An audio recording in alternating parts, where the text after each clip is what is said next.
connecting to the real nerds is so easy. You can go to our website, realnerdspodcast.com. You can like us on Facebook. We have a Twitter account at Real Nerds. We also have Instagram. You can call us 720-6nerds5. You want to email us? You can do that too, realnerds@gmail.com. Thanks for listening and enjoy the show.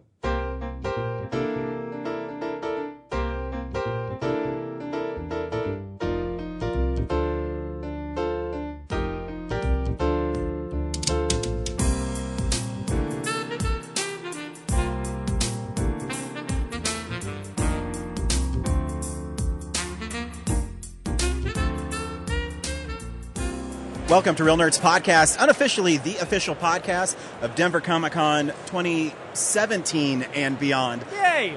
I am Ryan. With me is James and Brad. And we're joined by our bitch, Henry. Whoa. He's our intern today, so he's our bitch. Yay.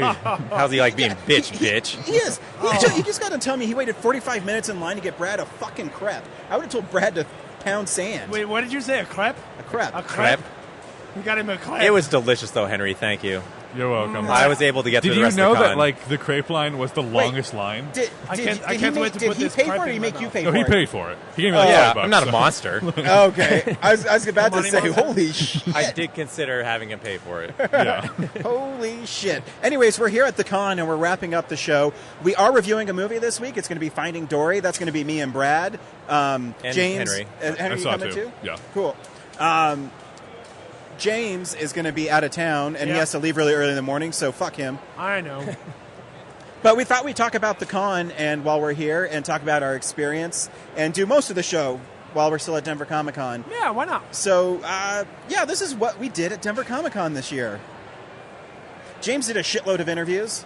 Yeah. And I heard did. you guys are making fun of me saying I'm not around. What the fuck? What? Yeah, I that's never what I said heard. that. Yeah, that's what Brad said. You guys were being interviewed I about. might be starting rumors. You son of a bitch. I mean, I did say I've done a lot of interviews this year, which is why, as you can hear from my voice, I don't have one anymore. We did kind of flip roles this year. Yeah, totally. Because last year you did more panels than me, Uh-huh. and this year I did more panels. So now you're going to Yeah. get James's interview style. Yeah. Which is fluid and short. Yes. No, it was actually really fun. I met a lot of cool people I this know. year. I actually feel we maybe had our best interviews this year. Oh, 100%.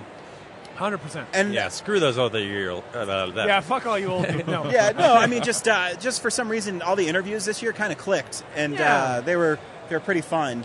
A lot of cool people doing interesting stuff, like Yeah. things I wasn't expecting. I mean, there were more than I can count times where someone would come up and they're doing that sort of thing where they're like, well, I want to be on the show, and you're like, I don't know what we're going to talk about, but okay. And then you sit them down, and they just like crack open with information, and they become this amazing conversation. Even if it's just about like fun comic booky stuff that they really love, like it's still a really cool conversation. So. I mean, where else are you going to get a 5-year-old kid tell his brother who loves Batman and his brother said that Superman sucks? And he said, yeah, well, at least both of Batman's parents are dead. There's Chris Redfield. Hey, you doing? Chris. The man who makes all of this stuff happen. Yeah, all of it happen. Hey, thank you so much for all your hard work. No, dude. Yeah, no. Yes, Absolutely. You should say hi. Yeah. Hi, this is Chris. He's the programming specialist. Is that your title? My official title is actually Assistant Director of Programming. Nice. He's important enough that they print his name on his badge. Yes. And I got business cards. Oh, snap! What? No, we really appreciate Chris because he is the reason why we have fun at the con. He helps us get in the coolest panels and enjoy ourselves. So thanks for that. Is there anything you want to impart onto the listeners of Real Nerds Podcast? We thank you for coming out to Denver Comic-Con. It supports the Pop Culture Classroom. It helps our nonprofit to fund our literacy and education program, so thank you. Absolutely. Yes. Hey, Chris, thank you Thank so you, much Chris. for all Thank you your for hard always work. making our experience here. Oh, you guys are it awesome. You jump to anything that if I need help with, so you're welcome back every year. So. Oh, hey. Oh, Yeah. there we go. We never have to fight for it But you anymore. do have to work, so Hey. I'll have to put you to You work. know, I don't know if I call work interviewing Ralph Macchio and C. Thomas Howell, but if you call that work, sure. Okay. You got it.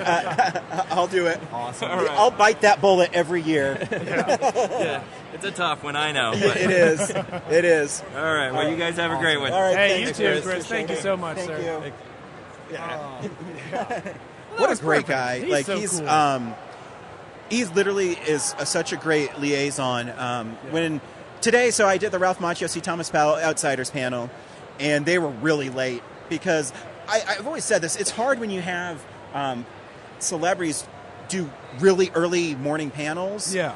And I mean, 10:30 is not that early, but Yeah. you know But they're still, here. It's the first thing they've got to do. Exactly. So they're here all day, and you know they're trying to get here at 1 through downtown Denver traffic. Yeah. And get here. So we're waiting. We kept on pushing it back, and he was really good at relaying. Say, oh, they're like 5 minutes away. They're this far away. And those guys are really nice when they came in. They're like, oh, we're so sorry.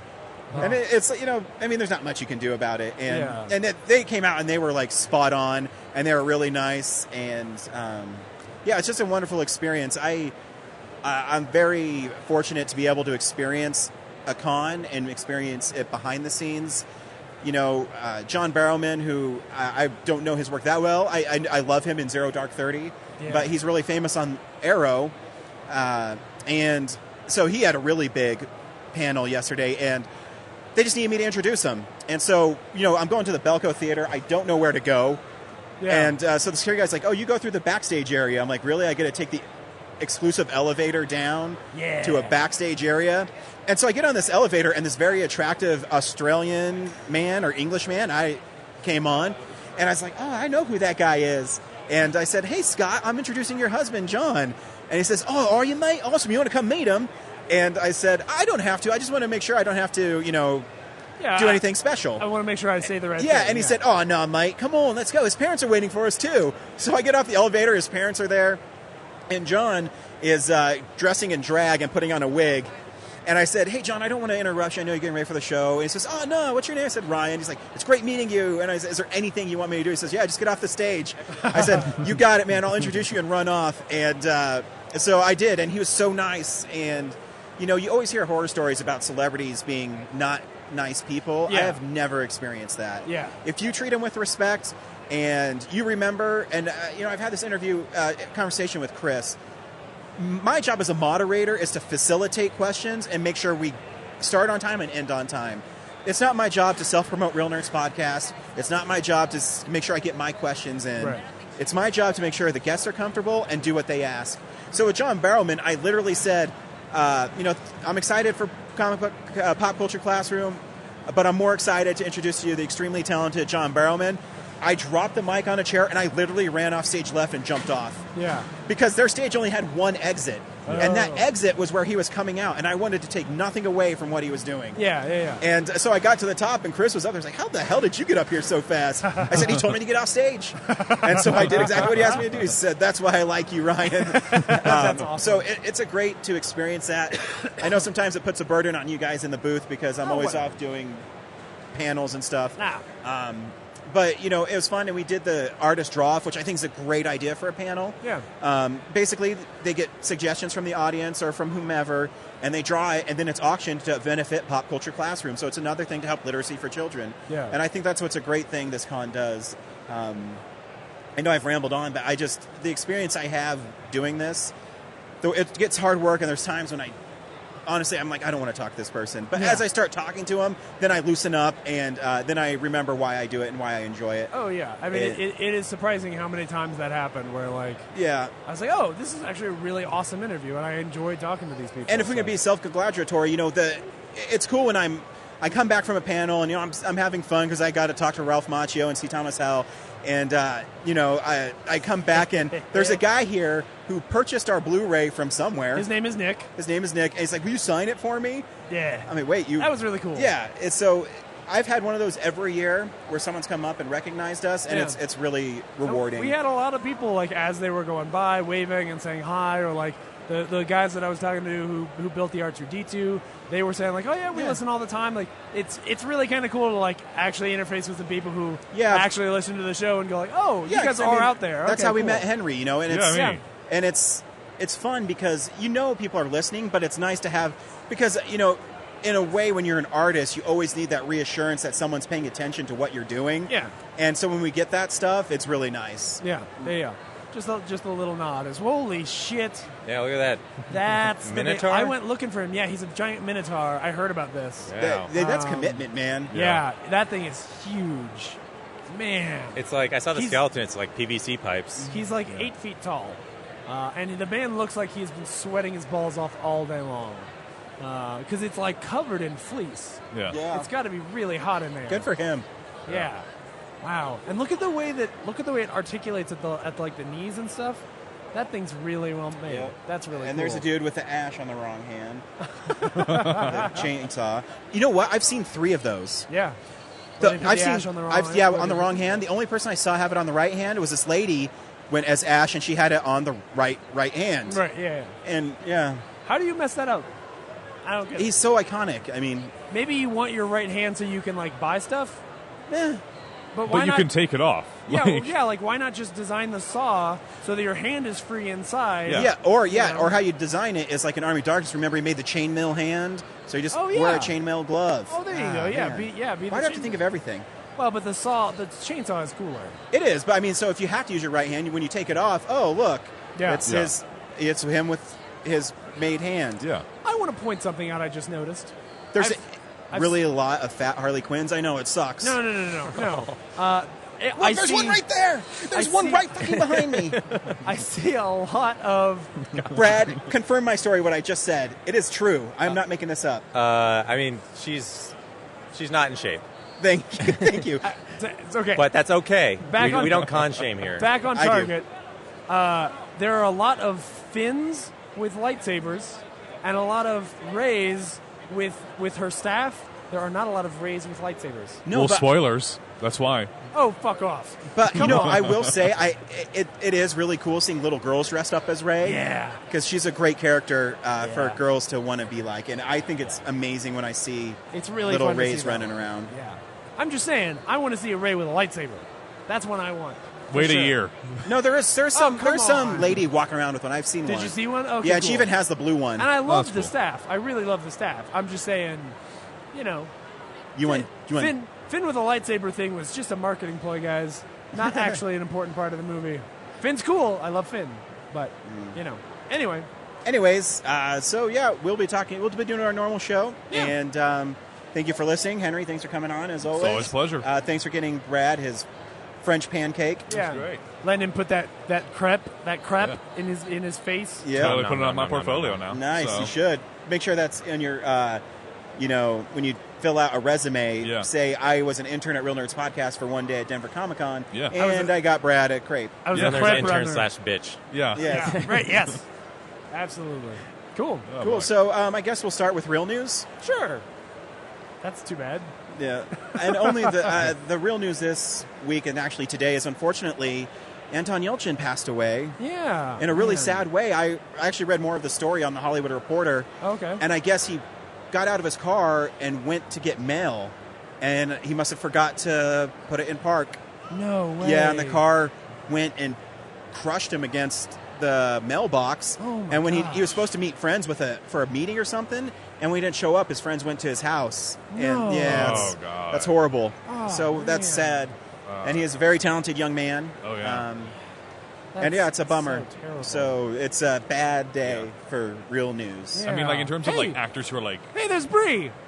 Oh my goodness! This is just a whole show full of people And- stopping by. Hey man, how you doing? What's up, buddy? Hi, good to see you, sir. Too cool. Good, how are you? Good. We're recording the podcast right now. Oh, cool. And we're Yeah. talking about the untimely passing of Elton Yelchin. You gotta school me. Chekhov's in Star- He plays Chekhov in the Oh, new Star Chekhov. Trek. Oh, yeah, in the new yeah. Star Trek. Or Yeah. the guy from Fright Night, the remake of Okay, Fright Night. all right. Oh, man. Yeah. What a great I'm guy. Sorry to hear that. Yeah, it's a Yeah. bummer. Yeah. It's really too bad. So yeah, that's it. But it for real news. It's Yeah. sad. Yeah, it's really too But bad. the only comfort we can take is he is in movies, so he'll always be able to look at a performance by him. Yeah. And go see Star Trek Beyond, July and go see 22nd. Star Trek. Yes, Beyond. absolutely. Go Yes. see it. also if you want to see a film that he's actually like really good in as the lead, Yeah. check out Like Crazy. It's Oh yeah. like Oh, okay. it's like a British romance that's Felicity Jones in it as well. Yep. Ooh. It's a heartbreaking film, but Okay. he's extremely good in it. So Awesome. Very cool. Very cool. Well, now that you've joined the show, how's the convention been for you, sir? Well, I've been kind of busy, so I've been basically just driving around a lot. So I wasn't here at the whole con. I'm here now to help my friend offload for the breakdown. Oh, cool. So, but last night I spent. You mean us? You're here to help us break down? Hey, I can. It depends on what just time. Depends on what time you guys break down at. Yeah. But last night I went through Garden of Gods had a little bicycle event, so I was up till like 3 o'clock in the morning riding a bike. Oh, mercy. Cool. Well, it's really good to see you, sir. Yeah, guys. And, Awesome. Here. and you're rocking a Spider-Man shirt. Yep. Yeah. I'm not going to say it's a Venom shirt. I'm saying it's Spider-Man. Peter Parker's underneath there. Yes. Awesome. Very cool. What's such... Good seeing you, buddy. Thanks for having me, guys. I'm Yeah. just going to do some more walking around and get You haven't been here much, so enjoy the show for the next enjoy hour. the while show. it's Yeah. going. Peace out. Yeah, see Awesome. you, buddy. It's really good to see you. Yay. It's very quickly becoming like a season finale. It is. I haven't seen Bree in a long time. It's like we're doing a clip show. Yeah. You know, he did one of the nicest things someone's ever done for me. He was stationed in Africa. Bree's in the military. And I got this package in the mail. It was like U.S. and it's out of the country. I'm like, what is this from? And I'm kind of afraid to open it Yeah. because Full it of anthrax? Yeah, it didn't have his name on it. But I open it, and he sent my little boy a book and some stickers from his station That's out cool. there. And I'm like, that is a really nice thing. And again, this podcast has afforded us to have so many great moments that I'll cherish forever. Yeah, it's been really awesome. It's been Yeah. really, really awesome. So. And now it's No over. segue. DVD releases. This is what's coming out on DVD. Oh, you got it? I got it. All right. The big one is My Big Fat Greek Wedding 2, which Brad highly recommended. Yeah. Midnight Special, which was the Michael Shannon Oh, film. yes. Awesome. That was pretty good. Yeah, I've got to check that out. The Hollow Crown. I don't even know what that is. No idea. Oh, the Hollow The Crown. War of Roses. You're making that up. Yeah, You I've don't never really seen. know I've what never that heard is, of it. yeah. We also have The Brothers Grimsby. Oh, yeah, okay. that movie. That wasn't that bad. So. Oh, was it not? Remember Actually, when I Sacha laughed Baron at it. Cohen was funny for one movie?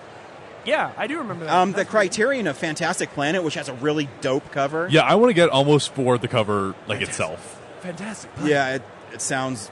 The animation, Awesome. like I looked at the animation too. The animation looks beautiful. So Oh, I'm thinking Forbidden Planet. no, it's not Forbidden Planet. I really it's like like Forbidden it's like a Planet. French film. So Oh, that's not what I want at all. yeah. The Unsinkable Molly Brown, starring Debbie Reynolds. Oh, Which is cool. It's Warner Brothers Archives, and so they're Yeah. starting to release a bunch of their older films. It's great. cool. The Wave, don't know what that is. Probably about a wave. What? It's probably about a wave. It is. It's like a Probably, big yeah. wave and people running It's a from it. tsunami. No. It's just about a wave like in an auditorium. Where they're doing the stand-up thing. That's what it's about. The Roller Coaster, which is a Scream Factory, which is some horror movie with a dude with binoculars looking over a roller coaster. But not like he's far away from the roller. No, it's like his... He's very safe, very Like- far away from a deadly roller coaster. Yes, or no, like he's looking through binoculars, and so the roller coaster is in the foreground, and he's looking through Oh. binoculars in the background. It's very okay. sinister. Weird. I don't know. Okay. Scream Factory is also releasing The Crush, which is Blue Crush with Kate Bosworth? no with Alicia Silverstone, Oh. and is it Carrie Elways? Oh, that's the movie where Alicia Silverstone's like a creepy, like I fall in love with people and then she's a stalker? Yeah, something like that. Clueless? Or vice versa, one way or the other. I want It's to say one of it's- those movies. I want to say it's Yeah. Carrie Elways. It's like a stalker movie, yeah. Carrie Elways, who is here, by the way. He is. I think he's only here yesterday. Either way, I heard he's really amazing and nice to everybody. Oh, really? Sure. Yeah. Yeah. All cool. the people when I was backstage waiting for Mr. Macchio and Mr. C. Thomas Howell, they said he was really fun and had was always being silly with them. Cool. Arrow is releasing Nakatsusu Diamond Guys. Something. Nakatsusu. Nikatsusu Diamond Guys. Brad is going to be getting the Blu-ray of Johnny English Reborn. Are you I really? can't wait for 4K, man. This will hold me over. I mean, I know you like Mr. Bean, so I'm just guessing. Yeah, I like Mr. Bean. That's some song. John English isn't as good as Mr. Bean? No, I think I forgot to talk about those on the podcast when I watched them. Oh. And the Blu-ray re-release of Meet the Fockers is also coming out, so Thank God. Oh, you good. can I've finally... been waiting for it. Yeah. I can see that. Hey, there's a pretty good Aladdin. That's a pretty good Aladdin. Anyway. That's a girl. So that's not those Aladdin. are the, That girl. God, Oh. come on, Henry. so yeah, that's coming out on Blu-ray. All right. It's awesome. We watch movies all week long, and these are the movies we watched this week. In a segment I like to call Movies We've Been Watching. Henry, what did you watch this week? Firstly, I watched Dupin, which is a French film. It won Best Picture at Cannes last year, which is why I'm excited for it. It's also by one of my favorite French directors. If you can Boring. sit through, Next movie. Okay. Oh, come on. Let him talk. If you can sit through a French film, it's also like a gangster film. So Oh, there if you you're go. interested in like French gangster films, check it out. Where is the gun? I will exactly how pull it the is. trigger. It's exactly how it is. Who stole all the croissants from my bakery? You don't even need to see it now. for- He's described the entire thing. For a man who's actually been to France, that's incredibly racist. Are the French a race? Would you consider them a race? Their nationality? Nationality, Whatever. Yeah, thank sure. you. That's nationalist. So I'm nationalist. I will You're a smoke nationalist. I will smoke a cigarette with my Adolf Hitler mustache while I try to solve a crime. Whoa, whoa, whoa. Why are the French Adolf Hitler? No, if they always have Adolf Hitler mustache. Haven't you ever seen an old cartoony French dude? Oh. Smells like cheese. There goes another fat fucking Harley Quinn. What the fuck? Oh my god. There's a Rocketeer. Holy shit. Yes. This is going to be the That's a first great episode Rocketeer. a lot of our new fans That's a here. really great Yeah. Rocket. Yeah, yeah. Some of them are probably these people. Yeah. They're not.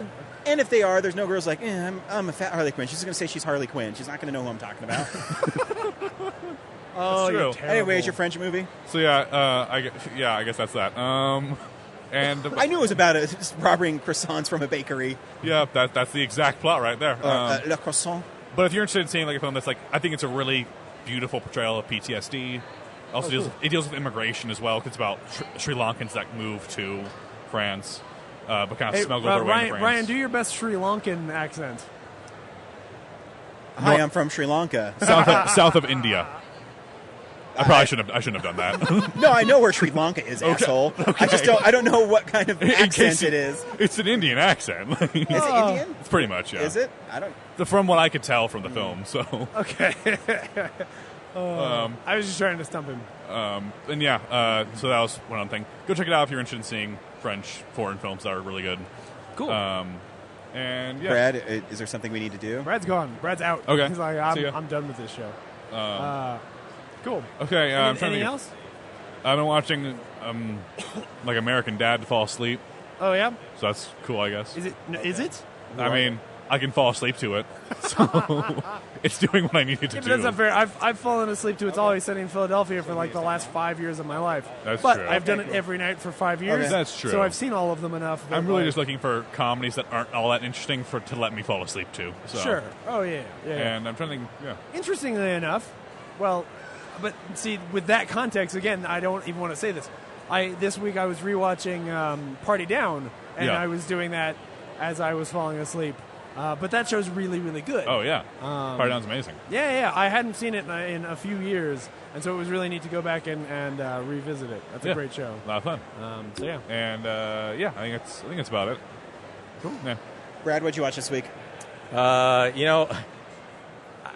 I might want to save it for the next episode because it's Angry Birds, and I don't think it's the appropriate environment What? to like discuss something this. Oh my god. You can't do that. Oh, I can tease. No. So stay tuned next week for Brad's review of The Angry Birds. There's way too much distraction going on for me to accurately like a movie I've seen 2 weeks ago by now. So I want to prepare. But I want to prepare you all for my But- experience with Angry Birds. But I need to know. You are such a tease, sir. Trust Man. me, it'll be worth the wait. Out of All right. 5 stars, would you give it 4? What's that? Out of 5 stars, would you give it 4? I don't know if that seems like a really high scale. Yeah. Out of 5 stars, would you give it 1? Maybe like Stay 5 tuned. dumpster fires. I don't know. Stay tuned next week for Brad's exclusive So it's- review of Angry Birds. It's really the stars, not the number, but the stars you have a problem Yeah, with. it's the meter we're actually using. Awesome. Yeah. So and then I know I watched something else, but fuck it. Okay. Real quick, I also remembered I saw X-Men Apocalypse for the first time. Oh. As someone who was born in the 90s, the 80s looks so fucking stupid. The And entire that's time, I was what like, I you can't took take this from seriously. You all look so stupid. Like, I was kind of disappointed by it. It's probably middle lower tier of the X-Men films. It was fine, but I don't know. That's all. I mean, I just wanted to talk about how stupid I thought it looked. So, I mean, the 90s isn't much better. So, like, The 90s are awesome. Oh, yeah, the 90s were great. I mean, both of them look equally ridiculous, though. You had so. Animaniacs. You had I'm talking like strictly like fashion sense. Nickelodeon. Television in the 90s was awesome. Well, yeah, obviously. You had Point Break. That wasn't a TV show. I'm just saying Buffy. things in the 90s. Yeah. The 90s were way better than the 80s. Seinfeld, the greatest TV show of all time. Right, yes, there you go. Also, you had Point Break. Yeah. Did I mention The greatest TV show of all time. Did I mention Point Break and Hook? Just saying. Yeah. The 90s were pretty good. And Point Break, the greatest TV show of all time. And Point Break. Yeah, cool. James, what'd you watch? Just a couple of things. I rewatched The Imitation Game, which it's been a while. I bought the Blu-ray a while ago. I don't think I had ever checked it out. And of course, that movie is still fantastic. Yeah. As well as Hitch. No, not Hitch. Hitchcock. Hitchcock. I was going to say, you're getting caught up on your Will Smith? No, I've seen Hitch a number of times. Hitchcock, all right. Yeah. Hitchcock is better. It's a fun movie. Yeah. And the very last thing I would want to talk about is I did catch up on, not catch up, but I've seen now the third episode of Preacher, which I haven't talked about since the pilot. So I wanted to do like a quick follow-up. So there's still, I mean, I think the show is really good. I think it's really good. They're really dragging out a lot of the setup, of the show. So you still don't quite know what's going on. And what that allows them to do is that they're really spending time building these characters and making you love the characters in the show, which I think is something that they're actually doing better than the comic ever did. Because Jesse is spending so much time, quick rehash, Jesse the preacher, is spending so much time with the people in this town, trying to solve their problems, and really coming to terms with this idea that he feels like he's promising them stuff and trying to be this religious leader in the town, but doesn't feel like he is successful or anything is actually coming from it. And at the same time, he's starting to realize that he's gained this power where he can tell people to do stuff and they have to do it. Yeah. And it's kind of fun to watch him play around with that. But while in some episodes or in some parts of some episodes, they'll have him do fun stuff where he's telling Cassidy to do stuff and Cassidy can't refuse. They do a really great job of finding ways to set it up where he realizes things in really powerful emotional ways. So he's met there's this great sequence where he meets this mother and her daughter is in a coma, and he's trying to say nice things to her. He's trying to say I think something good is going to come from this and blah blah blah, and she just calls him on it. She's like, no man, this just sucks. My daughter's in a coma and she's never going to wake up. This is terrible, and nothing you can say, which is can actually make this better. And later in the episode, as he starts to realize, the first thing he does once he figures out that he may have this power is that he goes back to her. And the end of that episode, it's the end of episode 2, is he just sits by her and tells her to open her eyes, and then the episode ends. And building little sequences like that where you begin to understand that he really wants to do something good, and getting to love Jesse Custer in a way that I honestly don't think I ever did in the comics. The comics are so much more about sort of the how crazy they are and what amazing stuff or insane stuff Garth Ennis is going to write. That's what keeps you coming back. But for the show, they've made me love this character so much that I'm excited for him to figure out what's going on in the world so that he can go start fighting back and getting stuff done. And so I think that's been really great. They also did introduce, I guess maybe I shouldn't say for the people who are watching and haven't read it, they introduced this Western character and in a very sort of subtle way where there's a cold open to the second episode where they just introduce him, start to introduce the world that he lives in, but don't really tell us anything. They don't tell you anything about how it ties into the rest of the show. It's just this funny teaser. And honestly, it was interesting here when I interviewed Amelie Howard, the author here at the show, she brought that show up because she didn't know anything about the comics. And after our interview, we stood there and we talked for a while because she was like, I want all the spoilers. I want to know everything about all these things. But that was the one character where I'm like, I'm not going to tell you. This one, I'm going to let them introduce you to this character because he's a fan favorite character. Yeah. And I think the way they're doing it is very intriguing. I'm supremely impressed by what Seth Rogen has done with this show, and Evan Goldberg. You can tell that they love the show or the book, but you can also tell that they understand how to be character focused and really tell a story that people are going to care about. And so that is, I think, fantastic. So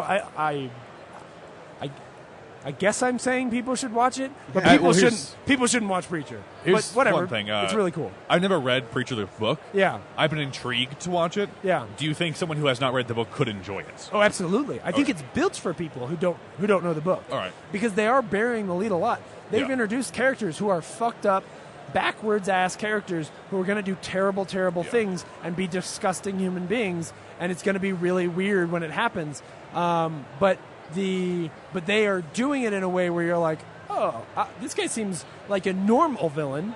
And when you eventually find out that he is anything but a normal TV villain, you know. So yeah, I think it is. I think it is really fun, and because they're staying character focused like that, I think that they're going to do a really decent job of maintaining a certain level of quality on the show. So yeah.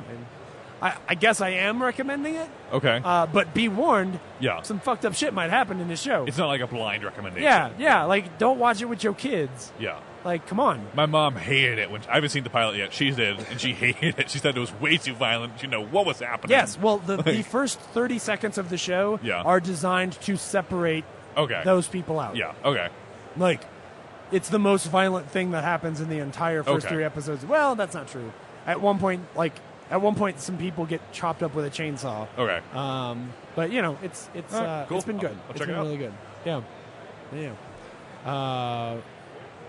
Yeah. I think that's it for me. Cool. This week, there was a movie that came out maybe in March. It's called Freaks of Nature, and it's a movie that has Dennis Leary, Patton Oswalt, the Peel guy. The main character is the tall dude from Red State, who has like the rat tail, like one of the guys. Michael Angarello? Something like that. Yeah. Anyways, so it takes place in this town. Oh, no. Oh, I know the character. Yeah, I don't know the guy's name. Sorry. Where vampires, zombies, and who am I fucking forgetting? Merman. No, vampires, zombies, and humans all live in the same town. Sure. There might be. I can't believe I saw it on Monday. But anyways, so they've all learned to co-live together. Sure. So the vampires and the zombies all go to school, and the Peel guy plays like a teacher that gets pissed off because someone took the last donuts, and it's like there's a lot going on in this movie, and a lot of it is very funny, but there's so much going on that it loses it. So it's not very serious. It is really violent. I can't describe it. It's hard for me to describe. People have to watch it. Dennis Leary is really funny in it. He put the town on the map because he invented a thing called a riblet, and it's made with like chemicals and shit. And so eventually aliens come to this town. So there's aliens, zombies, and vampires and humans, and the aliens are just killing people left and right, kind of like in Independence Day, where they're just like zapping them. Yeah. And so they all have to. So then it becomes like a conflict. The vampires are blaming the humans are blaming the vampires. The zombies are too dumb to do anything. Yeah. So it's a really fascinating movie. It also deals with being rejected and where you fit in society. So there's this one dude who is a dead ringer for Edward from the Twilight movies. And so this one girl just wants to be accepted. And so he takes her, she goes to a party with him, and they start making out, and he bites her, and she says, "What are you doing? I thought we were going to have sex." He said, "No, I was going to turn you into a vampire because, I've never found anybody I've wanted to spend eternity with, and you're that one." And so she lets him, and it turns out that he was just using her, and that's like the vampire's way of getting off and things like that. So it's very, very fascinating. But tonally, it's weird because it goes all over the place. Bob Odenkirk is in it as the cool dad. So it's fun. I waited till it was like $9, and then... Cool. Okay. So I have an interview that I have to do, I guess, and then I have two. What? My goodness. Nicest guys. Great. Yeah. All right. Well, we will run it up. Yeah. Cool. Here, I've been reading all of the new Civil War 2. Have you guys read any of it yet? I haven't read it yet. I don't actually read. really enjoying it. Because I'm usually not like a big fan of the Marvel like major events that they do every year. Like, It's Bendis, so he's pretty good. yeah, and like the past ones I've been like it's cool or whatever, but I'm not going to keep up with it. This one I'm like actually super invested in all of a sudden. What makes it so interesting? Well, I just think the concept of it is actually pretty interesting. Like the concept of it is that there's this one Inhuman guy who, like his power essentially is he can see, kind of into the future. Like he has like a vision of something that will happen, like very shortly into the future. And so the issue is like, and the other problem is that like no one else can see the vision either. Like they get Jean Grey to come in and see if she can read his mind so she can see the vision as well, and no one else can see the vision except for him. And so the question is like, and so like the first issue of Civil War 2 opens with like everyone in the entire universe battling this gigantic creature who they wouldn't have been able to defeat if they were not prepared for it because of his vision. And so the question of it that they arise with is, should we believe him every single time blindly? And the bigger question is, what if he has a vision about one of us? Like, what if he has a vision that, like let's say Iron Man, he has a vision that Iron Man goes evil and kills a bunch of people. Should we just arrest Tony Stark at that point, even though he's done nothing to show that he would do that? And that's kind of like the question that comes from it. And then, so the main two major, and it also seems like what they're kind of building up to is it's going to be very much a 616 versus the Ultimates kind of. That's going to be the two sides essentially. But I found it really interesting. And then if you want to see kind of more of it, the first issue of X-Men Civil War 2 is also really interesting because it's not really a secret anymore that Marvel Comics is trying to get rid of the X-Men and replace them with the Inhumans, so that way they can do the Marvel like movie tie-ins. And the other story that's happening during Civil War is there's this cloud that's coming into Earth and turning like half of the population on Earth into Inhumans. But at the same time, that cloud also kills mutants. And so the conflict is between mutants and Inhumans. Overall, I just find it really fascinating. In the first issue, they kill two huge characters. And so they kind of set it up pretty well. Who'd they kill? They kill She-Hulk, and they kill War Machine. Spoilers. I mean, it's pretty, like... Yeah. I mean, I know it's been out there. Yeah. I haven't clicked on it. I mean, I don't care about She-Hulk or War Machine. But I mean, She-Hulk and him are really big characters, though. Yeah. And that's what kind of pushes... Because it looks like it's going to be Captain Marvel as Carol Danvers versus Iron Man as the two leaders, Tony Stark. And, like, those two deaths are the two big ones that push it forward. Because what happens is that, like, Tony Stark's like, no, you shouldn't believe him. And he leaves. And then the Inhuman gets a vision. And they go do it. And because of that, both of them die. And whereas if they did not go, both of them would still be alive. So that's what's kind of pushing it forward enough. But yeah, I would definitely check it out if you're interested in that. I'm super interested in it. I'm wanting to see, like, where it's kind of going. And I don't know, just like the first major like Marvel event that I'm actually pretty interested in. So, did you read Secret War?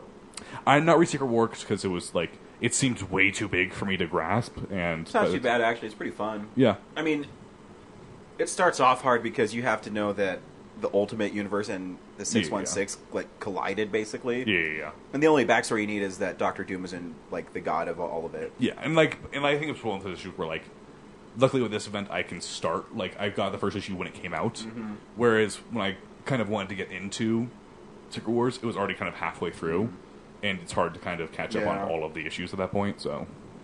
Yeah, so maybe wait for the trade for it. I mean, it's really well done, and the art in it's fantastic. Yeah, I mean, I've seen, like... Who's drawn Civil War 2? Is it Dave Marquez? I think so, yeah. He's a great artist. Yeah, and the art in it's pretty... astonishing. Yeah, so. No, he's a great artist. They're doing that twice a month. If he's able to keep up that pace, that's amazing. Yeah. I also say that if you want to pick up X-Men 1 for Civil War 2, the cover of it is one of the best comic covers I've seen in a very long... It's really, really cool how they designed it, so...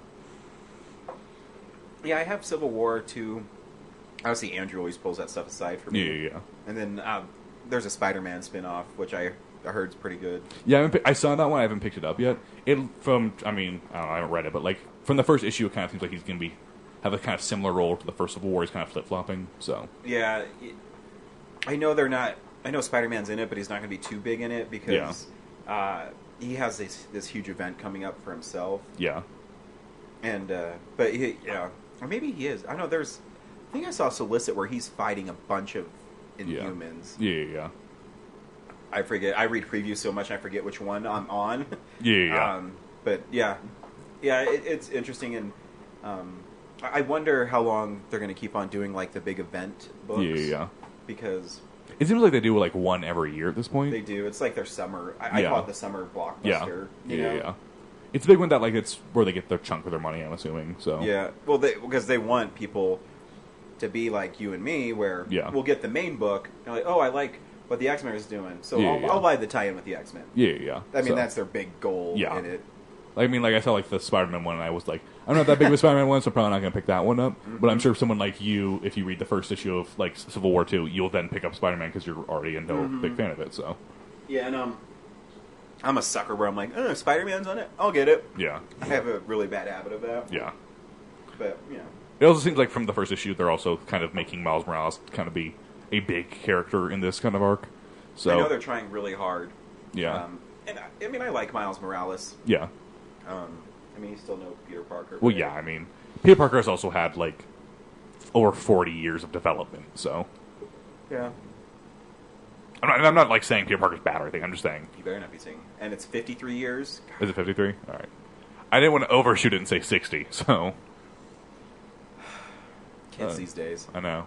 I suck. But yeah, that was, like, just the recommendation I have. Cool. So. I'm always down with the recommendations, Marvel. Yeah. Brad, when's the last time you read a comic? So long ago I don't remember. You didn't even read the Batman Ninja Turtles crossover? It's on my shelf. That everybody like raves about? Yep. Still waiting on that one. That's like your like if that I could my pick jam. a crossover for you, yeah, it would be that crossover. Oh, I get it. Yeah, I know. Just saying. I actually just found like I was going to read them, but I lost the first 3 issues. I found them in my storage unit like this week when I was getting all the stuff ready for Comic-Con. They were in a plastic bag in a box. So my comics are really backed up right now because I got in a bad habit. I've been so busy that I would read my Spider-Mans and then I take everything else and just put it in order behind there. And then I started getting really good and I read like 14 issues of Buffy and all these issues I was getting caught up on. And then I fell off again. And now I'm like, fuck. I almost have like a short box full of comics I need to read. Was the Batman Initial thing, was that a recent thing? I think it ended recently, but it was, how many issues? Was it 7? I think it was 6, and it was most. I think it mostly existed the end of last year. Mm-hmm. So, yeah, I'm intrigued just from the title alone. I didn't even know it was a thing. How could this happen? I don't know. I haven't read it. I read the website. It's a really cool comic website that has great reviews. Comic Book Resources, I think, is that one? Yeah. And they every issue of that they either get 4 or 5 stars. They said the art in it's like stunning. Nice. So you have something to look forward to. Cool. Yeah. Also, if you want Moon Knight, 'cause Moon Knight's always up there for me. The current run of Moon Knight that's going on is actually kind of interesting. It's all he's crazy. He's in a mental asylum. He doesn't know if they're trying to tell him that he's not actually Moon Knight and that he's psychotic because that's what they do with every arc with Moon Knight. But art's kind of interesting. So if you want a Moon Knight fix, check that out. So I know they're always trying to make Moon Knight a big thing. star. But his character design's cool. Yeah, I mean, just figure out what you want to do with him. He's like 15 different things. Like, he's Mark Spector, like Egyptian god thing. Yeah. The problem with it, at one point, they made him just someone who just steals identities. So that's a way to explain that. Like, But yeah, that's my comic recommendations. So very cool. This week on Real Nerds Podcast, we went and saw Finding Dory. Henry, should people see Finding Dory? I know I'm probably going to be in the minority in this, but I would say you can probably skip this. I was not that big of a fan of it. Brad? I would say go see it. I mean, it's a middle of the road Pixar movie, but that's still like the best, still one of the best animations movies out there. So, yeah, for me, I thought the movie was cute. I had fun with it. I don't know how much I like Dory being a main character, but having said that, I still think the movie's pretty fun. It has some really clever jokes in it, and I mean, like all Pixar. Yeah. I think maybe the biggest thing missing from it is the heart. Not that it didn't have heart, but it didn't have the normal Pixar like hook for me. But it's still a cute movie and is wonderfully animated. Yeah, the animations, the environments, obviously coming off of The Good Dinosaur, whatever engine they're using is just It's unbelievable. yeah. Here's a trailer for Finding Dory.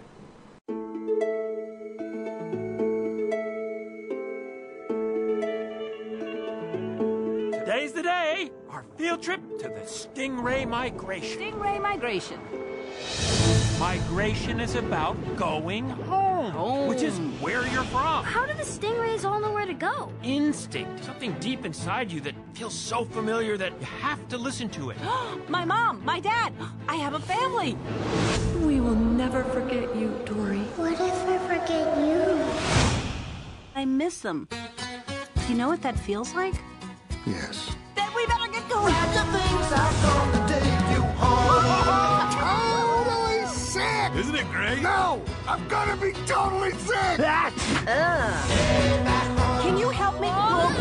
Sorry, not a great swimmer. I think you swim beautifully. Thank you. You're welcome. Wait, Dory? Yes? Dory? Yes. You and I were friends! No. It was so much fun because I'd tell you a story and then you'd completely forget about it, and then I'd get to tell it to you over and over again.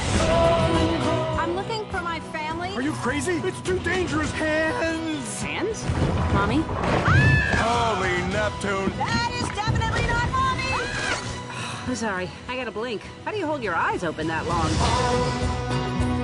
Mom, what's happening? Hello? Hello? Hey, you. Hi, can you help me? Mm-mm, not good.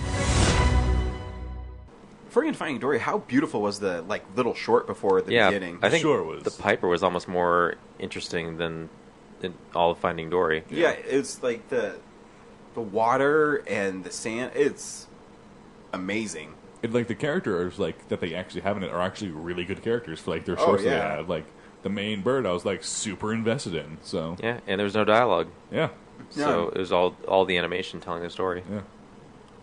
What I love about Pixar's animated shorts is they're able to tell stories in really condensed form, but be really creative with them.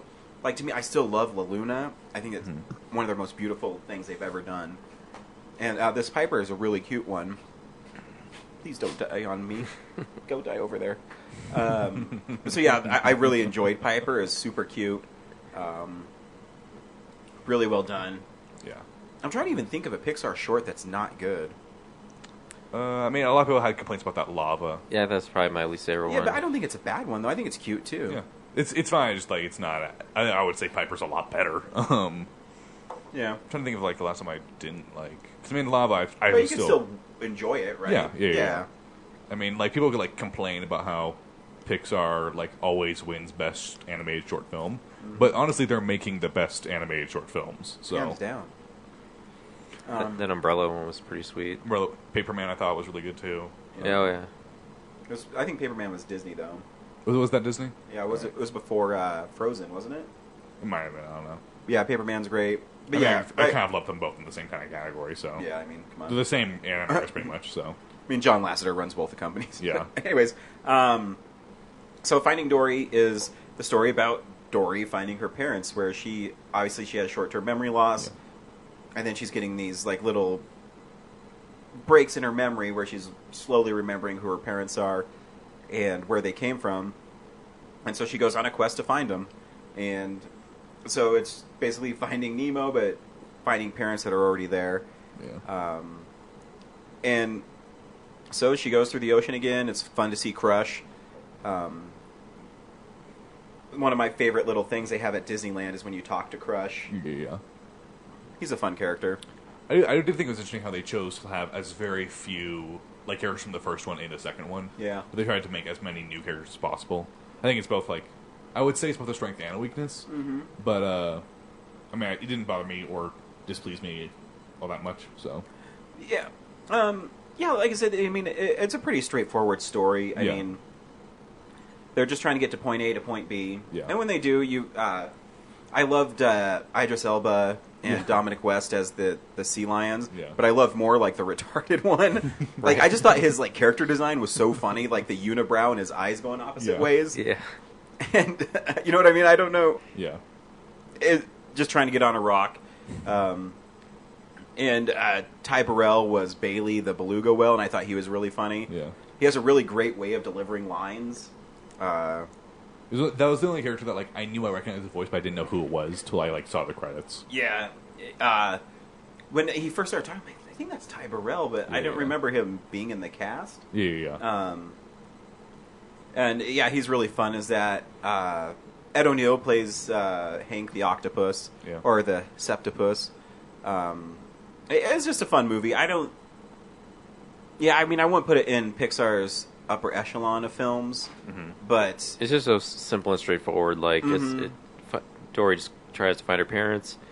It's constantly dealing with memory loss, and there's no big surprise or twist, other than like at one point she thinks her parents are dead.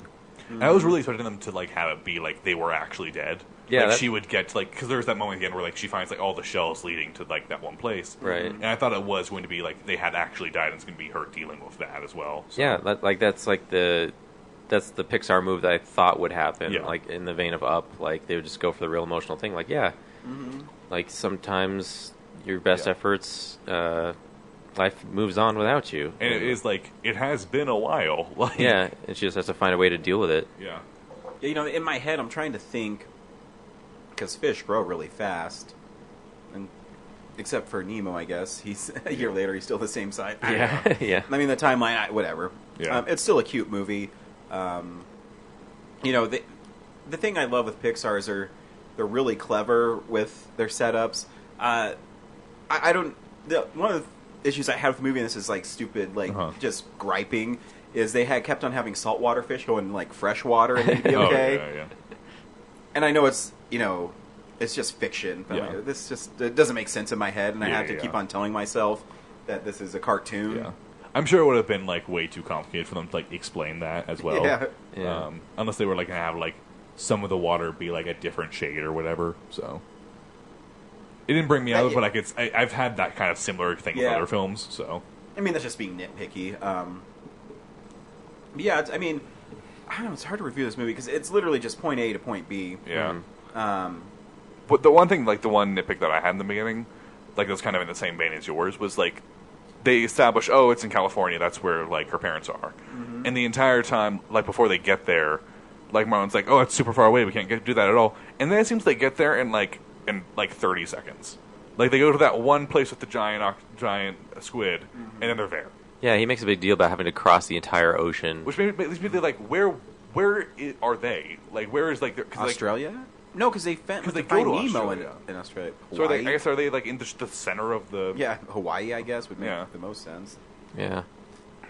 And also, like, they introduced, Hank the Septopus, and I feel like an older Pixar movie would have had... Like, he would have a story arc. Like, he does in this movie. That was going to happen, too. But it's very small. Like, it's just that he's kind of agoraphobic, I guess. Because, like, he, like, references that, like, this horrible thing happened to him, like, in the ocean. And I was expecting at some point, like, something emotional would happen where you would see, like, what happened in the ocean. But they never... Maybe why he lost his other tentacle or something. Yeah. And, there's the whole, like, he doesn't want to be touched. And I thought, like, that would come into play. But they never really do anything with that. So. Yeah. It was funny, spoilers for the end of the movie. As the credits were going, and it had Gil and it said Willem Dafoe. I'm like, where the fuck is Willem Dafoe in this movie? And they show up at the end. At the very end, the continuation of, So they've been living in those plastic bags for a year, gathering algae. Yeah. Gross. But some of the movie works really well. There was one part, I'm not sure if like because I remember like I saw it like in a full theater last night. And there was one part that like I thought was the funniest part of the entire film, and no one else was laughing. And it was the clam part where they can. Oh yeah, the clam was great. I thought I was like dying during the entire part, but no one else in the theater was laughing at it. Hey, I'm all alone. Yeah, it's just silly. I'm alone. I thought I had a girlfriend that's Scallop, but no, I didn't. It's just like weird. And there's really funny animation too when they were in the touch pool and all the kids' hands were going down and the starfish would pop up and he like got dragged away like a horror film. Yeah. There's funny things like that. The movie's fun. I don't think there's anything really wrong with it. I mean, like all my issues with it are pretty nitpicky. But... Yeah, mine too. I was never bored. I had fun with it. And like I said, I have. I think, like Dory as a main character, I think is a tough sell. Yeah. But the one really clever thing they did is when Dory goes back into the ocean, and Merlin and Nemo are locked on in that aquarium. Mm-hmm. They stick with Dory, and they do this interesting thing where you're like, well, what about Merlin and Nemo? And that's always in the back of my head. And then Dory finds the seashells back to her parents, and then she remembers who they are. Yeah. And I think the way they did that was on purpose because they wanted you to remember that they were there. Yeah. And kind of not, I guess, audibly say it to Dory, but you wanted her to figure it out too. Yeah. It was an interesting choice. Yeah. I felt. But yeah, I mean, overall, I had fun in the movie. Yeah. I thought the climax of, like, the driving of the truck and, like, the escaping of the police, I thought that was an interesting kind of thing. Yeah, I mean, I love the otter thing where they come up, okay, cuddle, and they're all cuddling, and, oh, it's so adorable. Yeah. Or was the... Actually, I laughed really hard at the... What's the joke where he puts the tag on Dory, and he's like, I put a tag on you. And she's like, you're a scientist. Grow up. Oh, yeah. We talked about this. Yeah, it's pretty funny. It's a stupid little throwaway thing. I'm trying to think of, like, what were they... And then the whole Sigourney Weaver cameo. Yeah. I'm Sigourney Weaver. And then she, and then like, Dory's referring to, like, her friend Sigourney. Yeah. Yeah, it's fun. I think there's, like, any other, like, moments that, like, I thought, like, really worked. Yeah. The cat seems to have something to say. Yeah. Fuck that cat. Just kidding. Thought Caitlin Olsen was good as Oh, the yeah. whale. Yeah, I think the two characters of Destiny and, Bailey were great. Fun additions. And even, like, the sea lions were fun. Yeah. I don't think there's any other characters I didn't like. No, you like all of them. Yeah, that's what I think what's great about this world, too, that Pixar has created, is the characters are fun, the world looks fantastic. Yeah. So I can look past some of the shortcomings. And like I said, one of my biggest shortcomings was they're going in and out of salt and fresh water. But, yeah. I mean,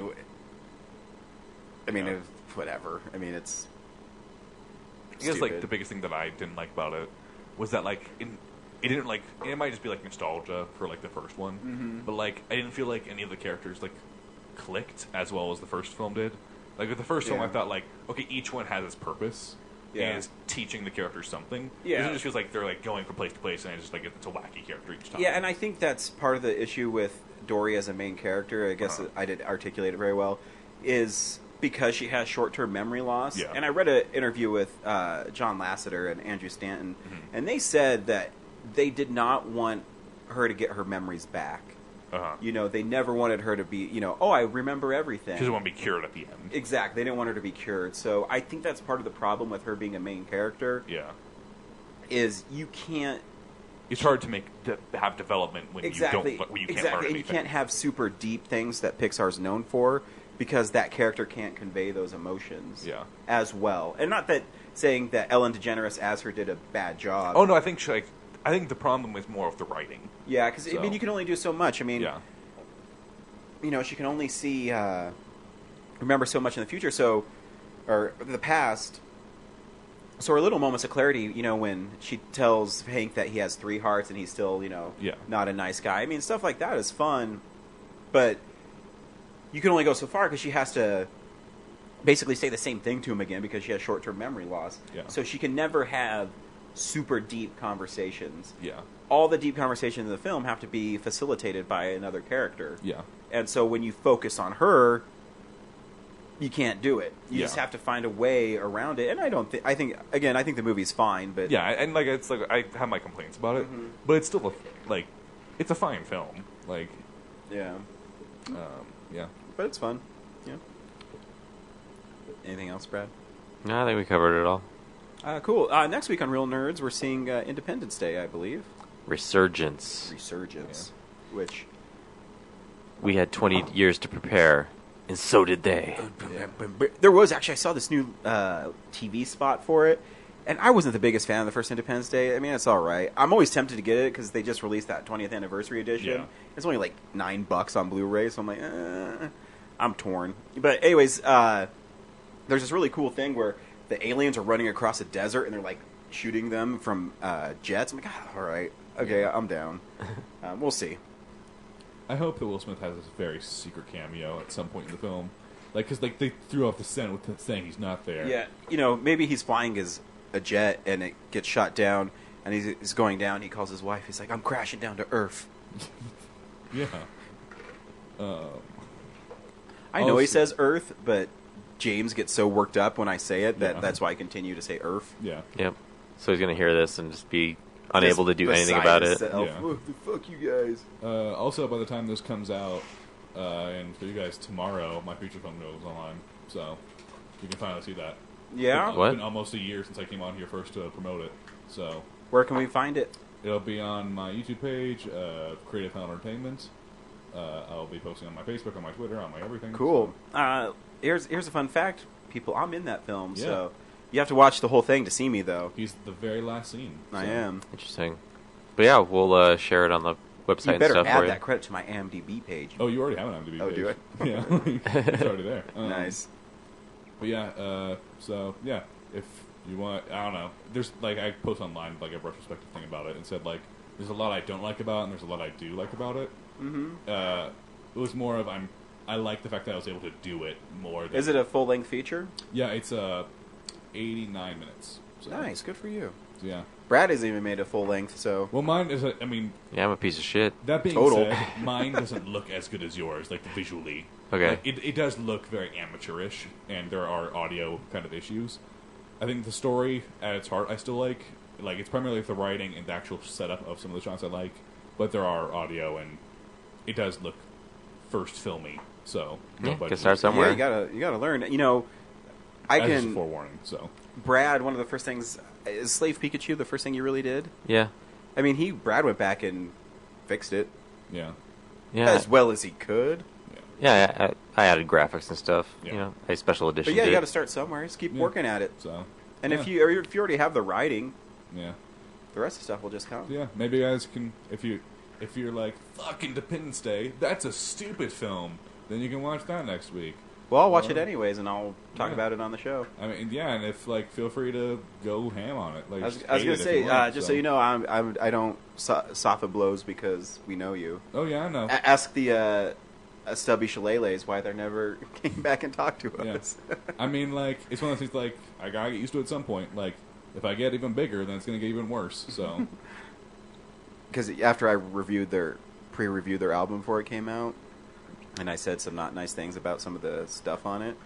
I never got reached out by them again. Well, they broke up. Did they really? Oh, they really? Yeah. They stopped being a band. Oh, well, I guess it is really been a fail. Dun, dun, dun. Their album was called Critical Fail. That's. I know. Oh, that's not a good If you're one. listening at home, that's Yeah. why the joke works. But yeah, feel free Oh, yeah, to no one hate knows. it, so. Feel free to hate my film if you want. So. Oh, I'm sure we won't hate it. I mean, try to look at the goods. Yeah, no, I'm looking forward to watching it, and it's going up tomorrow. Yeah, tomorrow. I'll probably post it like by the time I get home today. So. Cool, I'll watch it tomorrow. Yeah, I mean, yeah. And I might not have time for either of those films because I got to make a secret project. Oh yeah. You're making a secret project. Huh? You're making a secret project? Yeah, I'm not allowed to talk about it. What the fuck are you working on? Ooh, secret. It's like a bonus 48 this weekend. Oh. Thought we had no secrets, Brad. What a liar you turned out to be.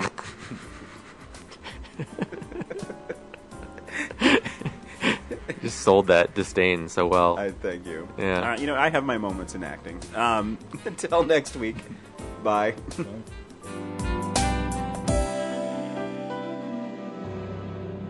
Real Nerds is a Nebulous Visions multimedia production. We would also like to thank Sparks Mandrill for our music. Additional music from Ben Sounds.